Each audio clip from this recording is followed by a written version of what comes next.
ท่านอริยสัจสร้างสรรค์คือธรรมราชา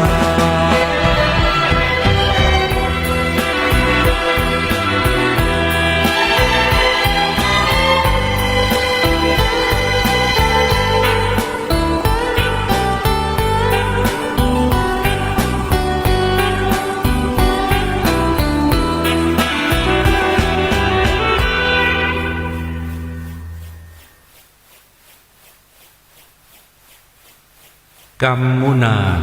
วตัตติโลโกสัตว์โลกย่อมเป็นไปตามกรรม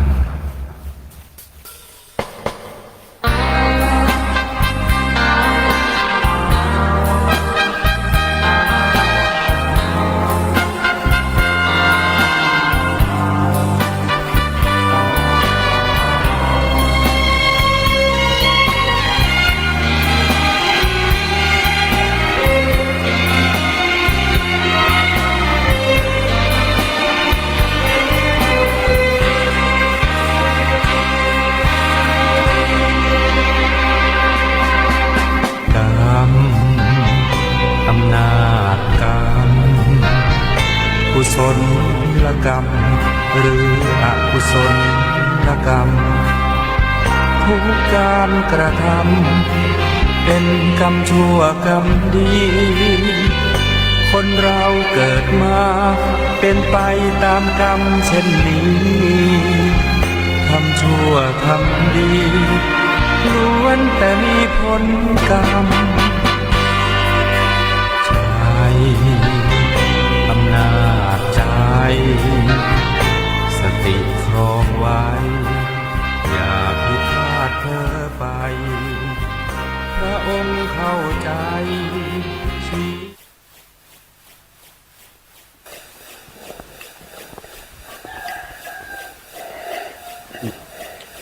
อะระหังสัมมาสัมพุทโธภะคะวาพุทธังภะคะวันตังอะภิวาเทมิสวากขาโตภะคะวะตา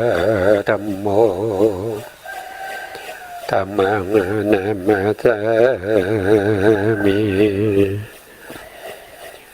สุปฏิปันโนภะคะวะโตสาวกสังโฆสังฆังนามามิ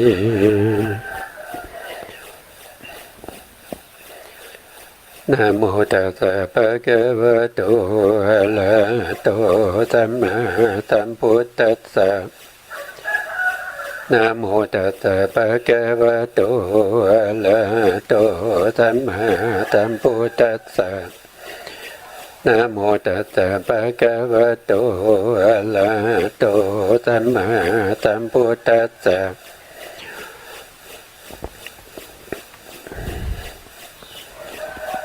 ขอการนมัสการพระมหาเถระพระสังฆาธิการพระเถรานุเถระและขอสวัสดีท่านผู้ฟังและผู้ชมทุกท่านที่ติดตามรายการศึกษาพระสัทธรรมเพื่อการพ้นทุกข์ครั้งนี้เป็นครั้งที่29นะครับในเรื่องของการศึกษาพระสัทธรรมพระสัทธรรมของใครนะครับก็ตอบว่าพระสัทธรรมของพระสัมมาสัมพุทธเจ้านะครับไม่ใช่พระสัทธรรมของนายกนายขอครูบาอาจารย์พ่อแม่ครูบาอาจารย์หรือว่าไม่ใช่ของศาสนาอื่นนะครับเช่นศาสนาคริสต์ศาสนาอิสลามไม่ใช่นะครับแต่พระสัทธรรมนี้เป็นคำสั่งสอนของพระสัมมาสัมพุทธเจ้าซึ่งอยู่ในพระพุทธศาสนานะครับซึ่งพระสัทธรรมนี้ก็เป็นธรรมที่สามารถที่จะศึกษาแล้วให้เกิดความรู้ความเข้าใจในพระสัทธรรมได้อย่างถูกต้องแล้วก็สามารถที่จะพาเราให้พ้นจากการเวียนว่ายตายเกิดได้ นะครับการศึกษาพระสัทธรรมซึ่งเป็นคำสั่งสอนของพระสัมมาสัมพุทธเจ้านี้ก็มีมากมายนะครับมีมากมายมีถึง 84,000 พระธรรมขันธ์นะเราก็จะการศึกษาของเราก็มุ่งเน้นในเรื่องของพระสุตตันตปิฎกนะครับซึ่งก็คือได้แก่ทีฆนิกายนะซึ่งเป็นพระสุตตันตปิฎกเล่มแรกนะครับคือพระสุตตันตปิฎกที่ชื่อว่าทีฆนิกายศีลขันธวรรคนะทีฆนิกายศีลขันธวรรคนะครั้งที่แล้วเนี่ยผมก็ได้พูดถึงในเรื่องของความหมายของคำว่าตถาคตนะครับทีนี้เรามาดูนะครับว่าตถาคตเนี่ยมีความหมายอยู่ถึง8ประการด้วยกันนะหนึ่งก็เพราะเสด็จมาอย่างนั้นนะครับเสด็จมาอย่างไรมาอย่างนั้นก็คือพระพุทธองค์ไม่ได้มาด้วยความบังเอิญพระพุทธองค์มาด้วยการสร้างบุญบารมีนะครับมากมายถึงเวลาถึง4อสงไขยแสนมหากัปนะครับมีการเสียสละทุกๆอย่างนะครับเขาเรียกว่าเป็นมหาบริจาคทั้ง5ประการด้วยกันนะมหาบริจาค5ประการหนึ่งก็คือได้แก่การบริจาคทรัพย์สินทรัพย์สมบัตินะครับจะมีมากเท่าไหร่ก็บริจาคจนหมดนะครับเหมือนกับว่ายกให้ทั้งหมดนะครับไม่ติดนะไม่ติดคือไม่เอาอะไรเลยนะเอาแต่เขาเรียกว่าเป็นบารมีที่เรียกว่าเป็นฐานะบารมีนะครับสละทุกสิ่งทุกอย่างออกจากการยึดถือการหวงแหนไม่ว่าจะเป็นทรัพย์สมบัติเช่นนะครับเงินทองหรือว่าไร่นาที่สวนบ้านช่องห้องหอหรือว่าสละแม้กระทั่งเป็นความเป็นพระราชานะครับเป็นพระมหาจักรพรรดินะครับไม่ว่าจะเป็นประเทศสลาดหรือว่าประเทศเอกราชก็สละไปหมดนะอันนี้ก็เรียกว่าเป็นการเสียสละนะครับในมหาบริจาคทั้ง5นะครับอันนี้คือข้อที่1นะครับข้อที่2นะข้อที่2ก็คือเสียสละลูกนะครับให้ลูกเป็นทานนะครับถ้าเราได้ฟังพระสูตรที่ชื่อว่าพระเวสสันดรเนี่ยเราก็จะเข้าใจแล้วเราก็จะรู้ได้ว่าพระพุทธองค์ทรงสละลูกของ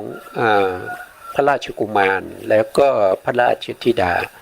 นะครับทั้งสองให้แก่พราหมณ์ชูชกนะครับโดยไม่ติดนะครับไม่ติดนะอันที่3ก็คือเสียสละภรรยานะครับเสียสละภรรยาให้แก่บุคคลอื่นนะครับในเรื่องของพระเวสสันดรก็เสียสละพระนางมัตสีให้แก่พราหมณ์นะครับพราหมณ์ผู้นี้ก็คือท้าวสกะที่แปลงร่างมานะครับอันนี้คือข้อที่3นะข้อที่4ก็เสียสละในเรื่องของอวัยวะนะครับไม่ว่าจะ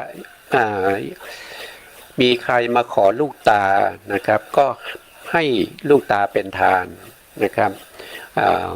ถ้าใครมาขอชีวิตก็จะให้ชีวิตถ้าใครมาขออาหารแล้วไม่มีอาหารนะครับสมัยที่พระพุทธองค์ทรงเป็น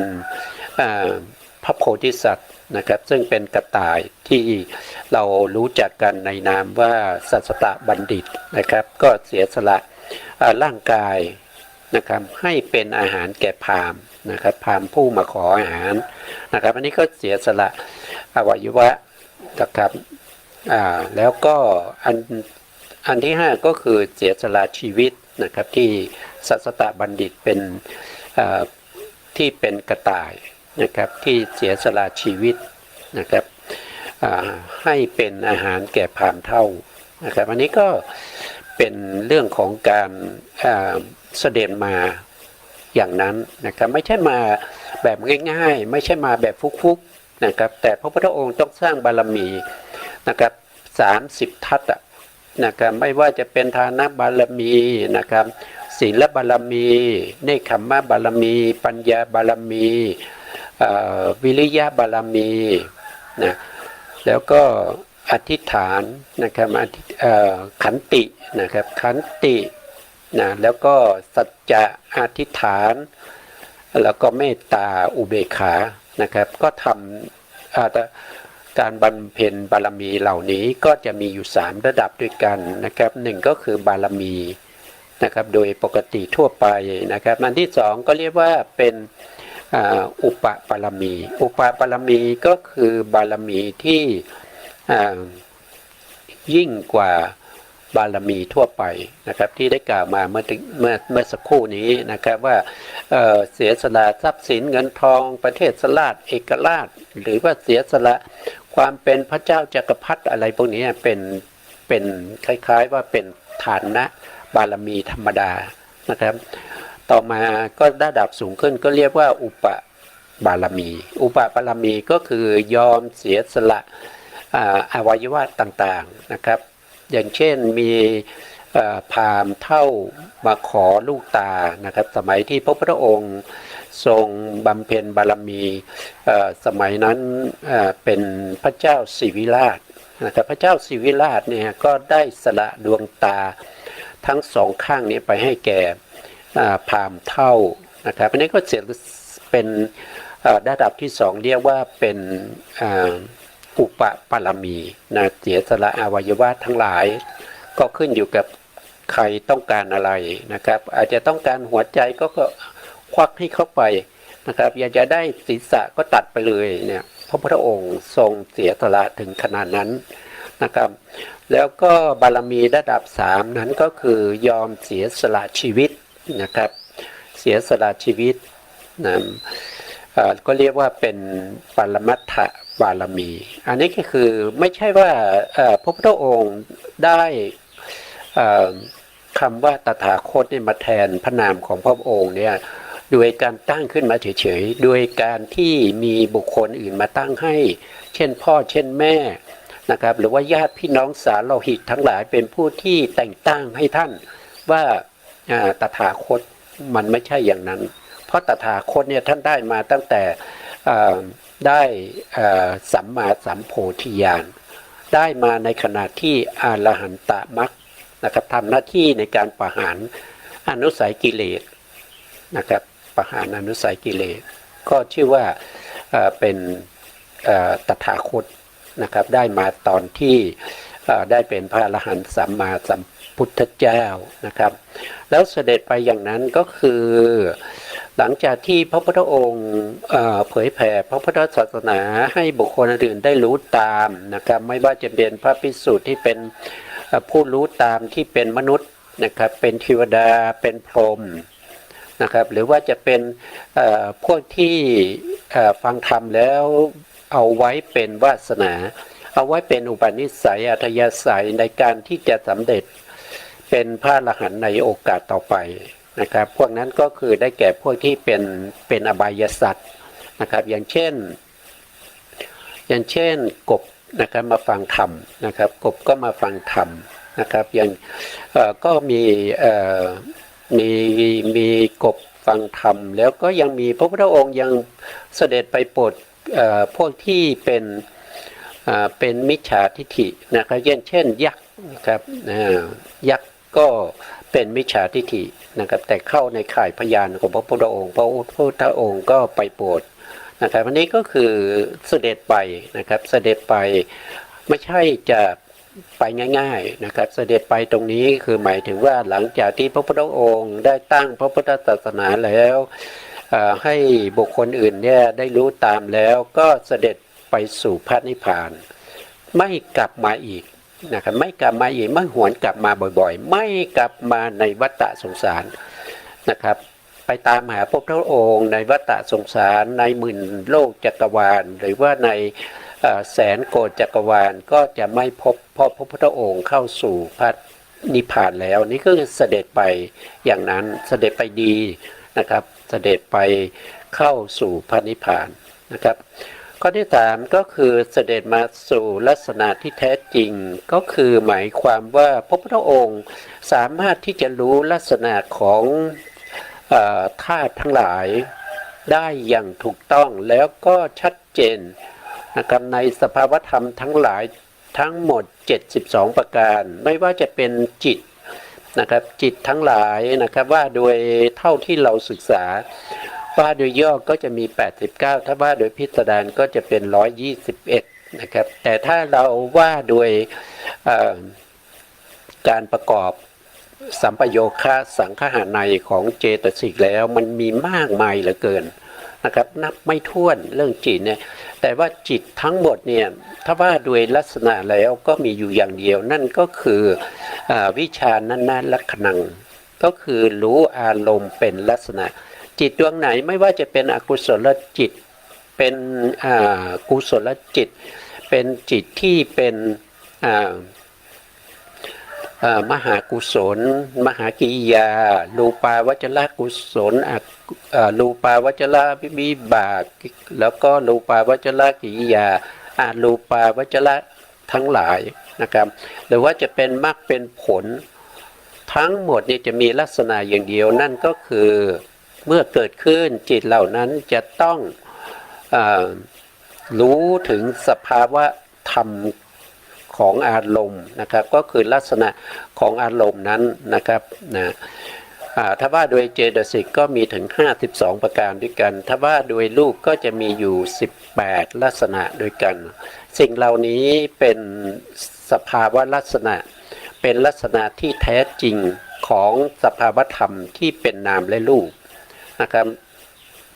สภาวธรรมทั้งหมดในจักรวาลนี้ยกเว้นนามและรูปแล้วก็ไม่มีสภาวธรรมอื่นนะครับมีแค่รูปกับนามเท่านั้นเองว่าโดยย่อมีอยู่2อย่างแต่ว่าโดยลักษณะก็จะมีอยู่ถึง72ประการด้วยกันนะครับอันนี้เราศึกษาแล้วนะครับข้อที่4ก็คือพอตรัสรู้ธรรมที่แท้จริงตามความเป็นจริงนะครับธรรมที่แท้จริงนั่นก็คือได้แก่ปรมัตถธรรมปรมัตถธรรมเป็นสภาวะที่ไม่มีการผิดแปลกผันแปรไปเป็นอย่างอื่นมันเป็นอย่างไรมันก็เป็นอย่างนั้นก็คือถ้าเราพูดปัจจุบันนี้บางท่านอาจจะฟังคำว่าธาตุแล้วก็เกิดความเข้าใจนั่นก็คือสภาวะของความเป็นธาตุนะครับเป็นไปตามธรรมชาติที่เขาเป็นอยู่นะครับนะแล้วก็มันไม่ใช่สัตว์ไม่ใช่บุคคลมันไม่ใช่ชีวะนะครับไม่ใช่รูปนามไม่ใช่โทษทีไม่ใช่สภาวะที่เราเรียกว่าเป็นสัตว์เป็นบุคคลนะสิ่งเหล่านี้แท้จริงแล้วเขามีสภาวะธรรมของเขาเป็นแต่สภาวะของความเป็นธาตุที่มีอยู่ตามความเป็นจริงนะครับก็รู้อย่างนั้นนะครับก็จะมีทั้งว่าโดยย่อๆก็จะมีสภาวธรรมที่เป็นทุกข์นะครับแล้วก็สภาวธรรมที่เป็นเหตุให้เกิดทุกข์สภาวธรรมที่เป็นที่ดับทุกข์สภาวธรรมที่เป็นที่ดำเนินไปแห่งความดับทุกข์นะครับมันก็เป็นอยู่อย่างนี้นะครับหรือว่าเป็นปฏิจจสมุปบาทก็เป็นเรื่องของเหตุและผลนะครับเมื่อมีอวิชชาอวิชชาก็เป็นปัจจัยให้เกิดอะไรอวิชชาก็เป็นปัจจัยให้เกิดสังขารสังขารก็เป็นปัจจัยให้เกิดวิญญาณวิญญาณก็เป็นปัจจัยให้เกิดนามรูปนามรูปก็เป็นปัจจัยให้เกิดสลายตนะสลายตนะก็เป็นปัจจัยให้เกิดผัสสะผัสสะเป็นปัจจัยให้เกิดเวทนาเวทนาเป็นปัจจัยให้เกิดตัณหาตัณหาเป็นปัจจัยให้เกิดอุปทานอุปทานเป็นปัจจัยให้เกิดภพภพเป็นปัจจัยให้เกิดชาติชาติเป็นปัจจัยให้เกิดชรามรณะเนี่ยครับองค์12ในปฏิจจสมุปบาทซึ่งเป็นเหตุเป็นผลนะครับเกี่ยวเนื่องกันนะครับเกี่ยวเนื่องกันอยู่นะครับเมื่อมีเหตุผลก็ต้องมีเมื่อเหตุดับผลก็ต้องดับนะครับมันเป็นโดยธรรมชาติมันไม่มีบุคคลไหนที่สร้างขึ้นมาบุคคลนี้ไม่มีบุคคลไหนที่เสกให้มันเกิดขึ้นมามันเป็นไปโดยธรรมชาติ นะมันเป็นอย่างนั้นมันก็เป็นอย่างนั้นของมันนะไม่มีการผิดแปรผันแปรนะครับอย่างเช่นนามธรรมมีลักษณะในการที่จะรู้นะครับอย่างเช่นจิตรู้อะไรรู้อารมณ์เจตสิกที่ประกอบก็รู้ตามจิตนั้นมันก็เป็นอย่างนี้ของมันนะครับจะให้รูปนะครับที่เกิดขึ้นเช่นกรรมชรูปอย่างเช่นจักขุประสาทซึ่งเป็นกรรมชรูปเนี่ยเกิดขึ้นแล้วให้เขารู้อารมณ์อย่างนี้มันเป็นไปไม่ได้เพราะรูปนี้มีสภาวะไม่สามารถที่รู้อารมณ์ได้รูปมีสภาวะของความเสื่อมสิ้นสลายไปเป็นลักษณะแตกแยกจากกันโดยธรรมดาโดยธรรมชาติของเขาเป็นอย่างนั้นเขาไม่รู้อารมณ์เขาเป็นอภยกตธรรมนะเขาจะเป็นอย่างนั้นไม่มีใครที่จะบังคับให้รูปที่เกิดขึ้นมาแล้วให้ไปรู้อารมณ์ได้นะครับแล้วก็จิตที่เกิดขึ้นมาแล้วก็บังคับให้จิตไม่รู้อารมณ์ไม่ได้นะครับธรรมชาติเขาเป็นอย่างนั้นนะมันเป็นอย่างนั้นของมันนะครับไม่มีใครทำให้มันผิดแปรผันแปรไปจากความเป็นจริงได้ตามที่เป็นจริงนะครับได้ไม่ได้นะต่อไปข้อที่5นะครับเราคงจะถึงตรงนี้นะครับข้อที่5พ่อทรงเห็นอารมณ์ที่แท้จริงนะอารมณ์ที่แท้จริงที่ท่านเห็นอะไรท่านก็เห็นรูปเห็นนามนะครับเห็นรูปเห็นนามนะครับว่ารูปที่เกิดขึ้นนะครับเป็นเหตุเป็นปัจจัยให้เกิดนามอย่างเงี้ยด้วยอำนาจของอารัมมณปัจจัยหรือด้วยอำนาจของปูเลชาตะปัจจัยหรือปัจฉาชาตะปัจจัยหรือว่าอัญญมัญญปัจจัยนิสยปัจจัยหรือว่าเป็นเหตุปัจจัยอารัมมณปัจจัยอาธิปติปัจจัยอนันตระปัจจัยสมานันตระปัจจัยสาชาตปัจจัยอย่างเงี้ยนะครับอารมณ์ที่แท้จริงนะมันก็จะเป็นอย่างนั้นนะครับมันก็จะเป็นอย่างเช่นรูปารมณ์เนี่ยนะครับกระทบกับอะไรก็กระทบกับรูปารมณ์นะครับใช่ไหมจักขูวิญญาณที่จักขูประสาทที่เกิดขึ้นนะครับก็กระทบกับอารมณ์คือรูปารมณ์นะครับรูปารมณ์นั่นเป็นปรมัตถ์เป็นแท้เป็นสภาวะที่เป็นสีกระทบได้เฉพาะในส่วนที่เป็นจักขุประสาทเท่านั้นจะไม่สามารถจะไปกระทบกับโสตประสาทเอารูปารมณ์ไปกระทบกับคานาประสาทก็ไม่ได้นะครับมันเป็นของมันอย่างนั้นมันเป็นจริงๆอย่างนั้นมันเป็นของมันอย่างนั้นเป็นอารมณ์นะเป็นอารมณ์นะครับอารมณ์ก็อารมณ์6ที่เราพูดถึงนะรายละเอียดเดี๋ยวเราก็จะเข้าไปศึกษาต่อนะครับข้อที่6เพราะมีพระวาจาที่แท้จริงนะครับคำพูดของคำตัดของพระสัมมาสัมพุทธเจ้าทุกอย่างเป็นไปตามความเป็นจริงนะครับพระพุทธองค์ตรัสพยากรณ์อะไรแล้วสิ่งนั้นจะต้องเป็นไปตามความเป็นจริงพระพุทธองค์ไม่มีการพูดวาจาหรือว่ากล่าววาจาที่ไม่แท้จริง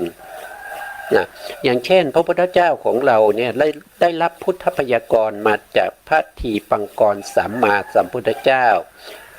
นับถอยหลังจากภัตตกัปนี้ไปเป็นระยะเวลายาวนานถึง4อสงไขยแสนมหกัปนะครับถ้าว่าไปแล้วก็คือนับไม่ถ้วนนะครับนับไม่ได้ว่าจะเท่าไหร่แค่1อสงไขยเนี่ยก็ไม่สามารถนับได้แล้วนะครับ1อสงไขยกับนี้นับไม่ได้แล้วนะครับอันนี้ถึง4อสงไขยนะครับแล้วก็เศษอีกแสนกับ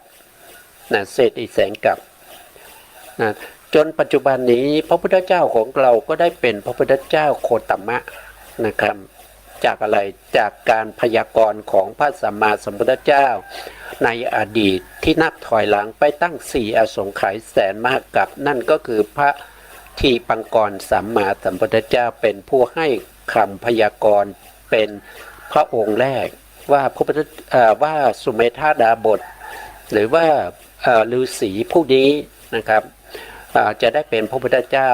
นะครับนับจากตรงนี้ไปอีก4อสงไขยแสนมหกัปก็ได้เป็นจริงๆนะครับอย่างเช่นพระสารีบุตรก็ได้รับพุทธพยากรณ์จากพระพุทธเจ้า ว่าจะได้เป็นอัครสาวกเบื้องขวานะครับซึ่งพระพุทธเจ้าในเรามาดูนะครับว่าภาษาดิบุตรเนี่ยท่านได้รับพยากรณ์จากพระพุทธเจ้าองค์ไหนนะครับเราก็มาดูนะอันนี้4อสงไขยนะอสงไขยที่3นะครับอสงไขยที่3ตรงนี้นะครับพระอโนมาทัสสีนะครับพระอโนมาทัสสีชานุตตโมนะครับอันนี้เป็นพระพุทธเจ้านะครับเป็นพระพุทธเจ้าในสมัยนับถอยหลังจากพัทธกัปนี้ไป1อสงไขยกับแสนกัปนะพระสารีบุตรพระโมคคัลลานะนะครับได้รับพุทธพยากรณ์เป็นครั้งแรกจากพระอโนมาทัสสีสัมมาสัมพุทธเจ้าว่าจะได้เป็นอัครสาวกผู้มีปัญญามากกว่าสาวกของพระพุทธเจ้าทั้งหมดนะครับเป็นเอกทัคคะในเรื่องของปัญญาส่วนพระโมคคัลลานะก็ได้รับพุทธพยากรณ์ว่าจะได้เป็นพระอัครสาวกของพระโคตมะที่มีฤทธิ์มากนะครับที่มีฤทธิ์มากอันนี้ก็เป็นพระพุทธเจ้าในอดีตที่ท่านตัดไว้นะครับนานมากเหลือเกินตั้งแต่อสงไขยนับจากพัทธกัปนี้ไปโลกของเราใบนี้ไป1อสงไขยก็แสนกัปก็ยังสามารถเป็นไปตามนั้นนะครับไม่มีการเปลี่ยนแปลงเห็นไหมเขาไม่เปลี่ยนแปลงนะครับพระพุทธองค์ตัดคำพูดสิ่งไหนนะครับพระพุทธองค์ทรงตัดว่าอย่างไรนะครับก็จะเป็นไปตามนั้นนะครับอันนี้ก็เป็นข้อที่6เพราะว่ามีพระวจาที่แท้จริงนะครับไม่หลอกลวงไม่เปลี่ยนแปลงไม่มุสานะครับอันนี้จริงแท้นะครับนี่จริงแท้ต่อไปในข้อที่7นะครับในข้อที่7ก็คือทรงกระทำเองและให้ผู้อื่นกระทำตามพระพุทธองค์ทรงกระทำเองทำอะไรนะครับก็คือพระพุทธองค์ได้สร้างหนทางนะครับทำหนทางที่เราเรียกว่าเป็นมรรคนะครับเป็นมรรคมรรคมีองค์8ซึ่งเป็นหนทางนำไปสู่พระนิพพานนะครับแล้วก็สร้างหนทางที่เป็นเขาเรียกว่าเป็นสติปัฏฐาน4นะครับสติปัฏฐาน4นะไม่ว่าจะปฏิบัติในเรื่องของกายานุปัสสนาสติปัฏฐานนะครับหรือว่าจะเป็นเวทนานุปัสสนาสติปัฏฐานหรือเป็นจิตตานุปัสสนาสติปัฏฐานหรือว่าเป็นธรรมานุปัสสนาสติปัฏฐานพระพุทธองค์ก็ทำเองนะครับทำเองจนพระพุทธองค์เนี่ยได้เป็นอรหันตสัมมาสัมพุทธเจ้าแล้วก็ยังแนะนำให้สาวกทั้งหลายอย่างเช่นพระอัญญาโกฏัญญาได้ประพฤติปฏิบัติตามนะครับให้ทำตามที่พระพุทธองค์ทำมาแล้วจนพระอัญญาโกฏัญญาก็ได้เป็นพระอรหันต์นะครับไม่ว่าจะเป็นพระวัปปะนะครับวัปปะหรือว่ามหานามะนะครับหรืออาสาชินะครับพวกนี้พัทยาอาสาชิพวกนี้ก็ได้ทำตามที่พระพุทธองค์ได้แนะนำคือให้กระทำแล้วก็ได้เป็นพระอรหันต์นะครับซึ่งเป็นปัญจวัคคีย์ซึ่งเป็นพระสงฆ์ชุดแรกนะครับที่ยืนยันความเป็นพระอรหันต์ของพระสัมมาสัมพุทธเจ้าว่ามีจริงนะครับมีจริงนะครับทำไมรู้ได้ว่ามีจริงก็เพราะว่าตัวเองก็ทำตามตัวเองก็ได้เป็นพระอรหันต์แล้วนะครับอย่างนั้นนะครับจึงได้ชื่อว่าตถาคตนะครับเพราะทรงกระทำเองและให้ผู้อื่นกระทำตามจนได้เป็นพระอริยบุคคลไปมากมายไม่ว่าจะเป็นเทวดาไม่ว่าจะเป็นพรหมเป็นมนุษย์นะครับมนุษย์ก็มีทั้งที่เป็นยาจกเป็นขหบดีเป็นผู้มีอันจะกินนะครับเป็นเสนาบดีนะครับหรือว่าจะเป็นพระเจ้าพระราชาพระเจ้าจักรพรรดินะครับทั้งหมดจะต้องกระทำตามที่พระพุทธองค์ทรงแนะนำถึงจะได้เป็นพระอริยบุคคลนะครับอันนี้ก็เป็นข้อที่6ข้อที่7นะครับข้อที่7ต่อไปในข้อที่8นะครับเพราะทรงครอบงำนะเพราะทรงครอบงำนี่ครอบงำอะไร นะก็ครอบงำอกุศลธรรมทั้งหลายครอบงำในภพทั้งหลายนะครับครอบงำในสังสารวัฏทั้งหลายนะครับไม่ให้เกิดแก่พระองค์อีกแล้วภพนี้เป็นภพสุดท้ายเกิดครั้งนี้เป็นครั้งสุดท้ายนะครับนอกนั้นจะไม่มีนะครับจะไม่เกิดนะครับก็จะเป็นในลักษณะอย่างนี้นะครับอันนี้ก็คือ7ประการนะครับทั้ง7ประการนี้รวมกันแล้วพระพุทธองค์จึงได้พระนามนะครับจึงได้พระนามว่าตถาคตแล้วก็ใช้คำว่าตถาคตแทนพระพุทธองค์ในการที่จะเอ่ยถึงตัวเองมาตลอดพระชนชีพนะครับตั้งแต่เริ่มเผยแพร่พระพุทธศาสนาก็ใช้ว่าตถาคตนะครับมาจนถึงวาระสุดท้ายนะครับจนพระชนชีพได้ถึง80พรรษาอันนี้ก็เราก็ไปดูรายละเอียดที่เราค้างไว้เมื่อครั้งที่แล้วนะครับครั้งที่แล้วก็เราไม่ได้พบกันไปครั้งหนึ่งนะครับเราถึงตรงนี้นะครับตรงนี้มาจากไหนก็คือมาจากพระสุตตันตปิฎกทีฆนิกายศีลขันธวรรคนะครับเล่มที่1ภาคที่1ในหน้าที่108นะเท่าที่180นะครับใครมีพระไตรปิฎกชุด91เล่มนะครับที่มีทั้งอรรถกถาด้วยนะครับของมหามกุฏนะครับราชวิทยาลัยก็สามารถเปิดดูได้นะครับศึกษาไปพร้อมกันนะครับหรือว่าจะหาข้อมูลเพิ่มเติมนะครับเพราะว่าบางครั้งเนี่ยผู้ที่มานำเอาพระธรรมคำสั่งสอนของพระสัมมาสัมพุทธเจ้ามาเผยแผ่เนี่ยบางครั้งก็เกี่ยวกับผู้ที่มาบรรยายเนี่ยอาจจะมีปัญญาน้อยนะครับหรือว่ามีความหลงลืมนะครับหรือว่าจะเป็นผู้ที่ขัดตกบกพร่องอย่างใดอย่างหนึ่งในการที่จะศึกษาพระสัทธรรมของพระพุทธเจ้าร่วมกันก็สามารถที่จะเปิดดูได้ในพระไตรปิฎกแล้วก็ศึกษาไปพร้อมกันนะครับมีอะไรที่เราดูแล้วทำไมท่านผู้ที่บรรยายทำไมบรรยายไปอย่างนี้ก็สามารถที่จะสอบถามนะครับหรือว่าจะสามารถที่จะคอมเมนต์มานะครับใน Facebook นะครับของผมได้นะครับผมก็จะแก้ไขนะครับหรือว่าจะมีคำแนะนำอื่นๆอะไรก็ได้นะครับที่ท่านฟังแล้วได้ยินแล้วเกิดความสงสัยนะครับสามารถที่จะพูดคุยกันได้นะครับเราเข้าสู่เนื้อหาจากครั้งที่แล้วนะครับ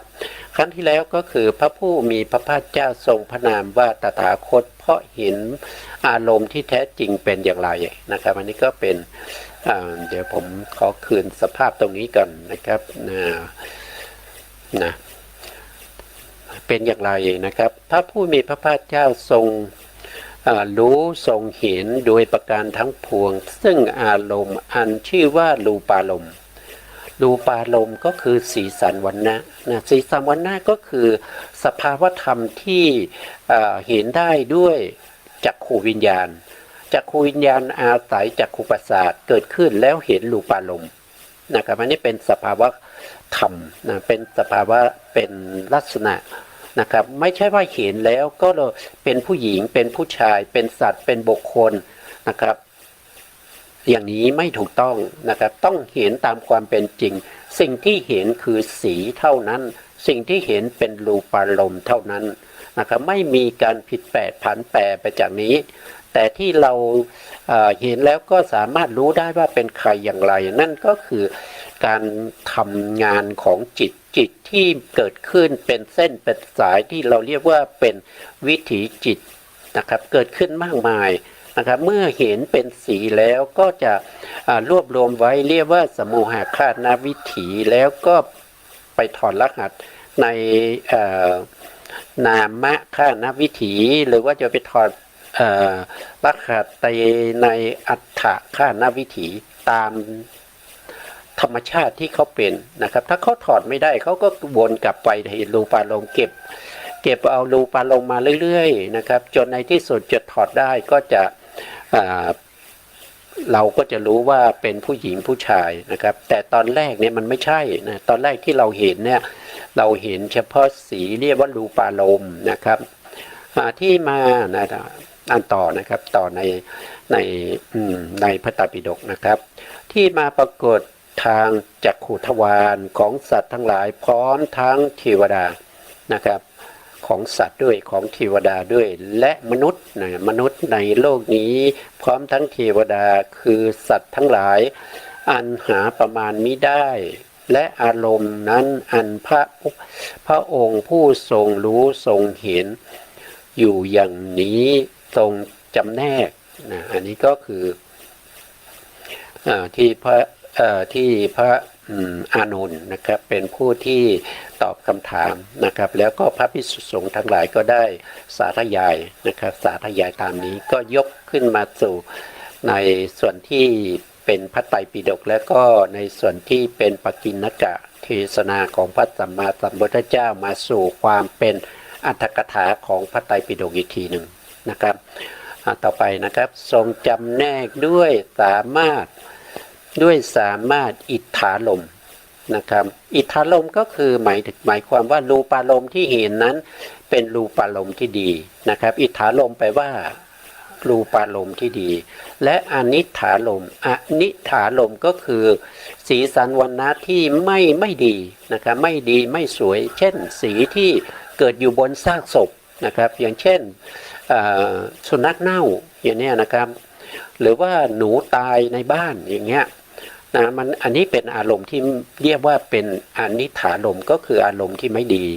แต่อารมณ์ที่ดีคืออะไรก็คือสีสันวรรณะอย่างเช่นเราเห็นพระภิกษุใช่ไหมพระภิกษุตอนแรกที่เราเห็นนะเราก็เห็นเฉพาะสีนะครับอันนั้นเป็นอารมณ์ที่ดีเห็นพระพุทธองค์ใช่ไหมเห็นพระพุทธองค์นะครับพระพุทธองค์กำลังแสดงธรรมอยู่เนี่ยเราเกิดในสมัยพุทธกาลเราได้พบพระพุทธเจ้านะครับเราเห็นพระพุทธองค์สีสันวรรณะที่อยู่กับพระพุทธองค์นั้นเป็นอิทธาลมเป็นอารมณ์ที่ดีนะอันนี้ก็จะเป็นลักษณะอย่างนี้เป็นต้นท่านบอกว่าเป็นต้นนะครับก็คือมีอยู่มากมายนะหรือด้วยสามารถบทที่ได้ในอารมณ์ที่เห็นนะครับที่ได้ยินนะครับที่ได้ยินก็อีกอย่างหนึ่งนะครับได้ยินก็คือเสียงอะไรเป็นผู้รู้เสียงก็คือได้แก่โสตวิญญาณโสตวิญญาณอาศัยโสตประสาทซึ่งเป็นรูปเกิดขึ้นไปรู้สัทธารมณ์สัทธารมณ์นั้นก็คือเสียงการได้ยินจึงเกิดขึ้นการได้ยินจึงเกิดขึ้นเมื่อได้ยินแล้วสัทธารมณ์นั้นไม่ใช่สัตว์ไม่ใช่บุคคลไม่ใช่ตัวตนไม่ใช่ผู้หญิงผู้ชายว่างเปล่าจากความหมายแห่งความเป็นตัวตน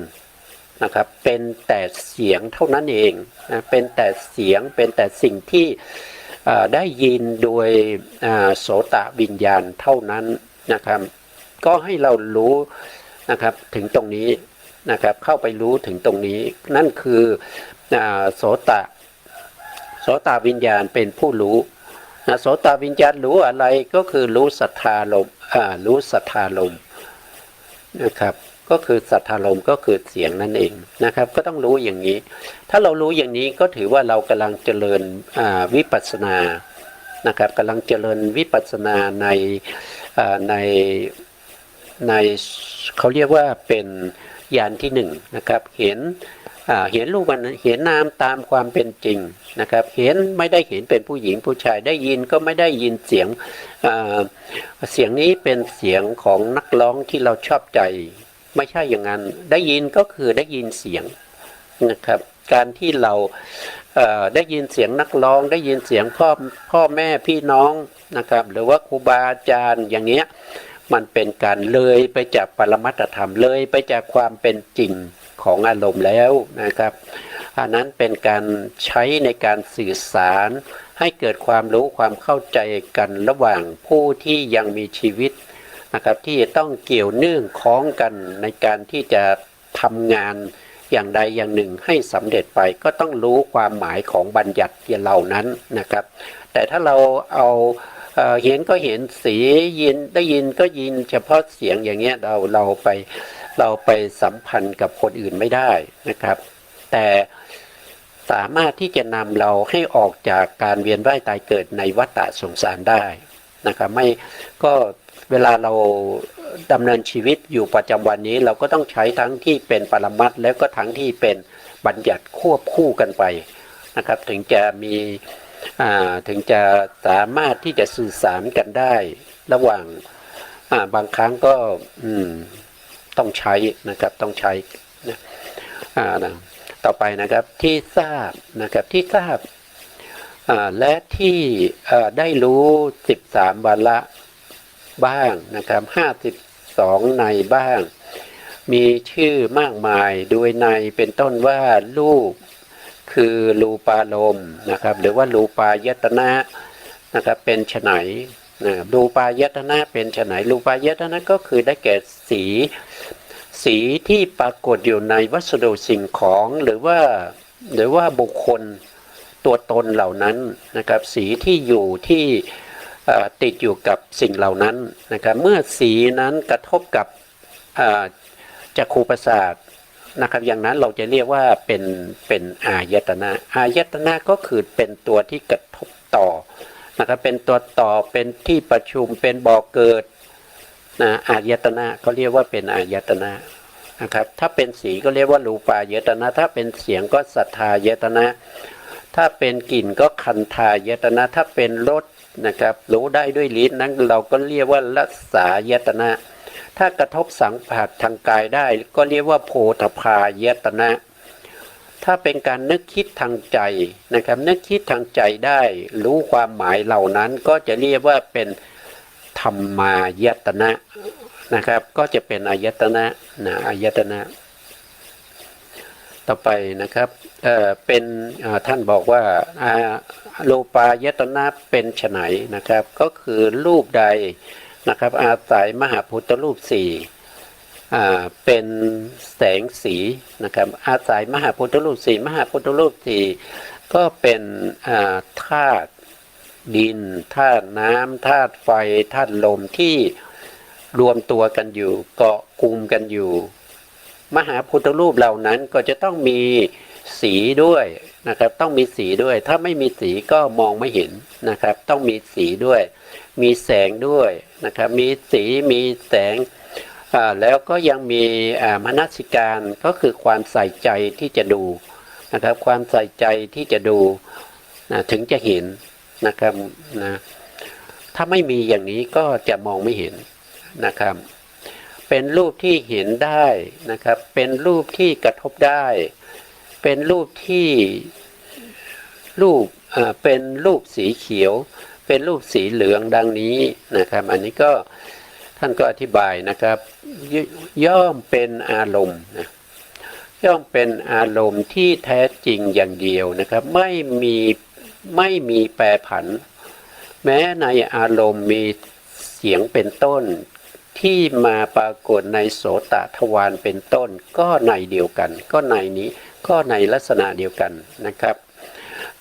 ลักษณะเดียวกันก็คืออะไรก็คือเสียงที่มากระทบกับโสตประสาทแล้วก็เกิดจิตอาศัยโสตประสาทเกิดขึ้นจิตนั้นเรียกว่าโสตวิญญาณนะโสตวิญญาณไปรู้เสียงสัทธารมณ์นะครับเมื่อรู้เสียงนะครับก็จะเป็นการรู้นะครับรู้อะไรรู้เสียงด้วยโสตวิญญาณนะครับก็จะเป็นลักษณะอย่างนี้นะครับข้อนี้สมดังพระบาลีนะครับพระบาลีก็พุทธพจน์นะครับที่พระผู้มีพระภาคเจ้าตรัสไว้ว่าดูก่อนภิกษุทั้งหลายอารมณ์ใดที่โลกพร้อมทั้งเทวดานะครับโลกพร้อมทั้งเทวดาพร้อมทั้งมารพร้อมทั้งพรหมพร้อมทั้งสมณพราหมณ์พร้อมทั้งเทวดาและมนุษย์ได้เห็นได้ยินได้ทราบได้รู้ทราบก็คือรู้อะไรรู้กลิ่นนะครับรู้กลิ่นรู้รสรู้สัมผัสนะครับได้รู้ก็คือรู้ทางใจนะครับถึงแล้วแสวงหาแล้วค้นคว้าแล้วด้วยใจเราย่อมรู้ซึ่งอารมณ์นั้น รู้ยิ่งแล้วซึ่งอารมณ์นั้นตถาคตทราบแล้วไม่ปรากฏแล้วในไม่ปรากฏแล้วในตถาคตดังนี้ตรงนี้น่าจะพิมพ์ผิดน่าจะเป็นได้ปรากฏนะครับตรงเนี้ยนะครับน่าจะพิมพ์มาผิดนะครับตรงนี้คือการพิมพ์นี้ก็ถ้าว่าไปก็พิมพ์ผิดก็เยอะเหมือนกันนะครับได้ปรากฏแล้วในตถาคตดังนี้พระผู้มีพระภาคเจ้าทรงพระนามว่าตถาคตเพราะทรงเห็นอารมณ์ที่แท้จริง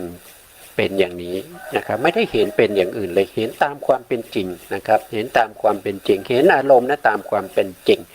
อารมณ์ก็มีอยู่6อย่างนะครับอารมณ์ทางตาก็เรียกว่ารูปารมณ์อารมณ์ทางหูก็เรียกว่าสัทธารมณ์อารมณ์ทาง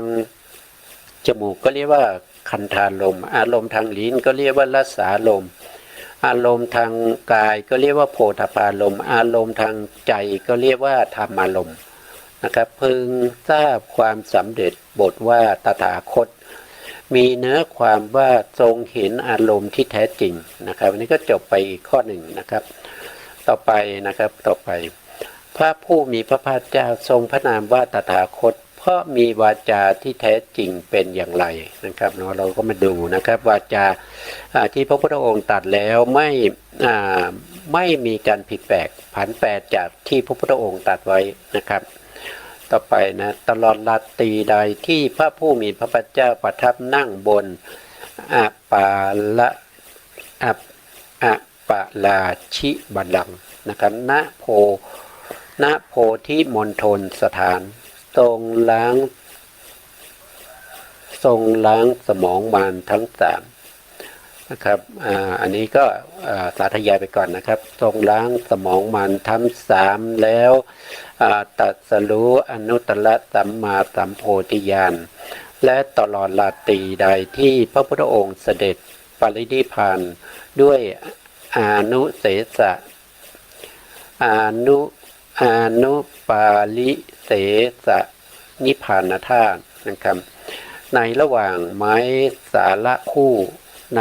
ระหว่างนี้คือในการประมาณ45พรรษาพระวาจาใดที่พระพุทธองค์ที่พระผู้มีพระภาคเจ้าตรัส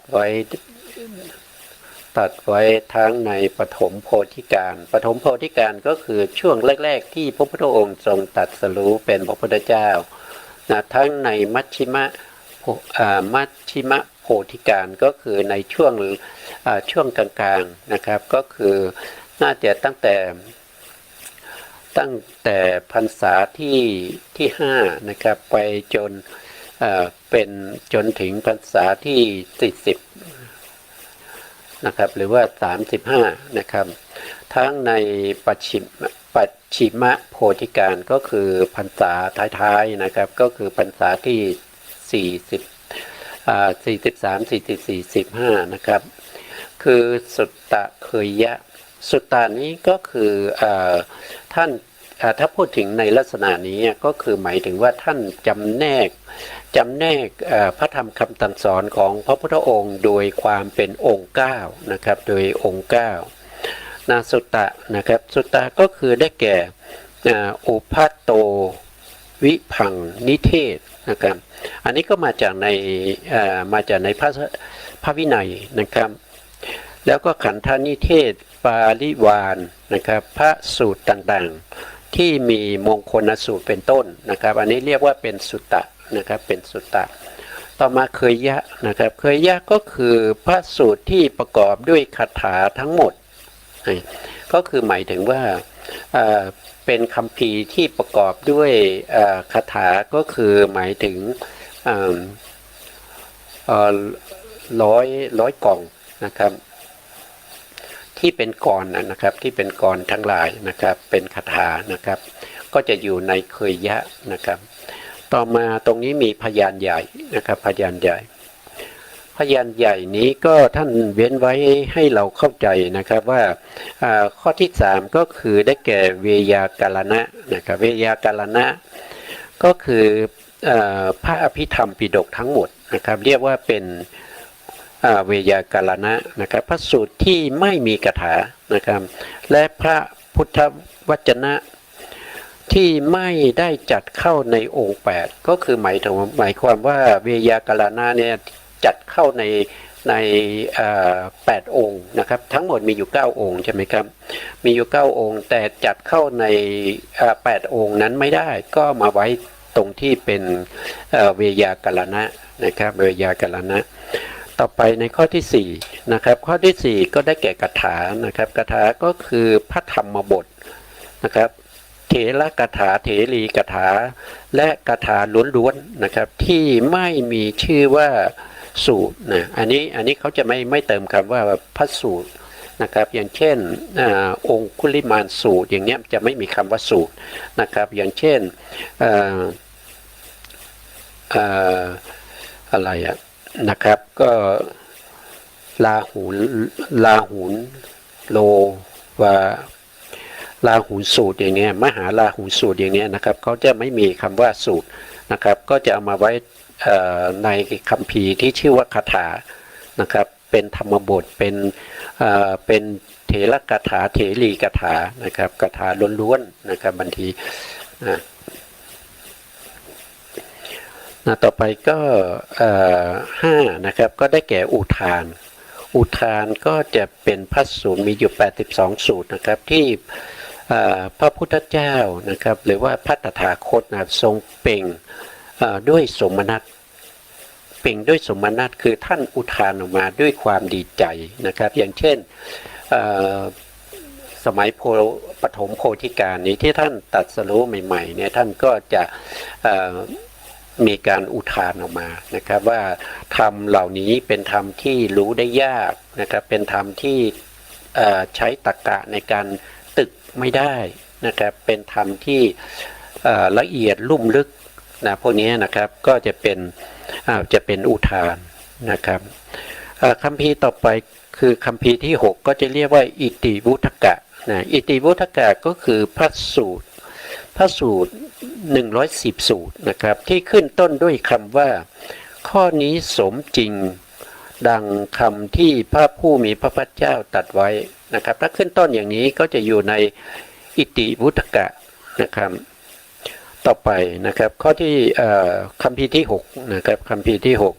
6จากคัมภีร์ที่7แล้วสิอิติวุฒกะเป็น6นะครับชาดกนี้เป็น7ชาดกก็คือเป็นการแสดงเรื่องในอดีตชาติของพระพุทธองค์นะครับก็คือปางต่างๆที่พระพุทธองค์ทรงบำเพ็ญบารมีมาในอดีตนะครับมีอาปันนกะชาดกเป็นต้นนะครับมีทั้งหมดอยู่ถึง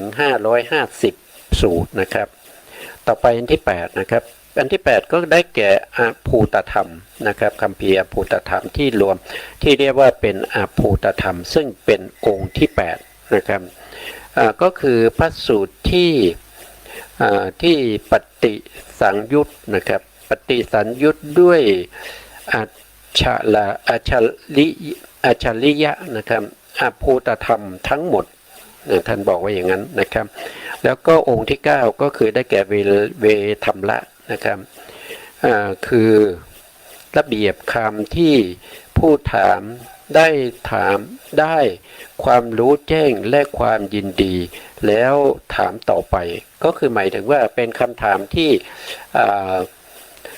จะสูงขึ้นเรื่อยๆถามสูงขึ้นเรื่อยๆนะครับเมื่อตอบแล้วก็ใช้คำที่เขาตอบนั้นผูกเป็นปัญหาแล้วก็ถามต่อไปอีกนะครับก็จะเป็นเวธรรมละนะครับก็เป็นเวทละมีอยู่9องค์นะครับมีตั้งแต่สุตตะสุตตะ1ใช่ไหมเคยยะ2นะครับ3ก็คือเวยากาลนะ4คือกถา5คืออุทาน6คืออิติวุฒกะ7คือชาดก8คืออภูตธรรมนะครับ9ก็คือเวธรรมละนะครับพระวาจานั้นทั้งหมดอันใครๆติเตียนไม่ได้นะครับไม่มีใครที่จะมาคัดค้านได้ที่พระพุทธองค์ได้แสดงไว้นะครับยาวนานถึง 2,600 ปีแล้วนะครับ2,600 ปีแล้วแต่ก็ไม่มีใครที่จะมาคัดค้านได้ นะครับยกเว้นเฉพาะไอ้พวกที่เขาเป็นมิจฉาทิฏฐินะครับพวกที่เป็นปาปมิตรนะครับจะมาติเตียนเมื่อมาติเตียนแล้วผู้รู้ทั้งหลายผู้รู้พระไตรปิฎกในปัจจุบันก็จะมีการแสดงให้ฟังนะครับเขาก็ไม่สามารถที่ติเตียนได้เขาต้องยอมรับเพราะว่าสัจธรรมเป็นความจริงที่พระสัมมาสัมพุทธเจ้าได้แสดงไว้นะครับนอกจากว่าไม่ยอมฟังนะครับตั้งคำถามแล้วก็ไม่ยอมรับฟังความเป็นจริงนะครับอย่างนี้นี่เป็นบุคคลที่พระพุทธองค์ไม่อยู่ใกล้นะครับแล้วพระพุทธองค์ก็ไม่อยากจะอยู่ใกล้คนประเภทนี้เพราะว่าเป็นคนที่ว่ายากสอนยากนะครับเป็นคนที่ดื้อรั้นไม่ยอมรับฟังนะครับเป็นคนที่ไม่สามารถจะฟังพระสัทธรรมของพระสัมมาสัมพุทธเจ้าได้นะครับต่อไปนะครับโดยอัดและโดยพยัญชนะบริบูรณ์โดยอาการทั้งปวงบรรเทาความเมาคือราคะโทสะโมหะในพระวาจานั้นไม่มีความพังผิดนะครับพังพลาดแม้เพียงปลายขนทรายนะครับทรายออกมาแล้วก็ยังเล็กกว่าทรายอีกนะครับปลายขนของทรายอีกทีนะครับตรงนี้เพียงปลายขนทรายนะครับพระวาจานั้นทั้งหมดย่อมแท้จริงอย่างเดียวนะครับไม่มีผันแปรไม่กลายเป็นอย่างอื่นประดุจประทับไว้ด้วยตาอันเดียวกันดูดดวงไว้ด้วยธนานใบเดียวกันนะครับแล้วก็ดูดช่างไว้ด้วยตาช่างอันเดียวกันนะครับด้วยเหตุนี้จึงตรัสว่าดูก่อนจุนทะตลอดราตรีใดที่พระตถาคตตรัสรู้อนุตตรสัมมาสัมโพธิญาณและตลอดราตรีใดที่ปรินิพพานด้วยอนุปาทิเสสะนิพพานธาตุในระหว่างนี้คำใดที่ตถาคตกล่าวพูดแสดงคำนั้นทั้งหมดย่อมเป็นคำแท้จริงอย่างเดียวไม่เป็นอย่างอื่นเหตุนั้นจึงได้พระนามว่าตถาคตดังนี้ก็ในที่นี้คำว่าศัพท์นะครับศัพท์ว่าคตะมีเนื้อความเท่ากับคทะนะครับคทะนะ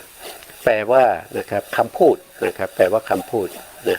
พระผู้มีพระภาคเจ้าทรงพระนามว่าตถาคตเพราะมีพระวาจาที่แท้จริงเป็นอย่างนี้นะครับตรงนี้เราต้องเอาไว้ในโอกาสหน้านะครับวันนี้เวลาเราหมดนะวันนี้เวลาเราหมดแล้วนะครับต้องคืนเวลาให้ทางสถานีนะครับ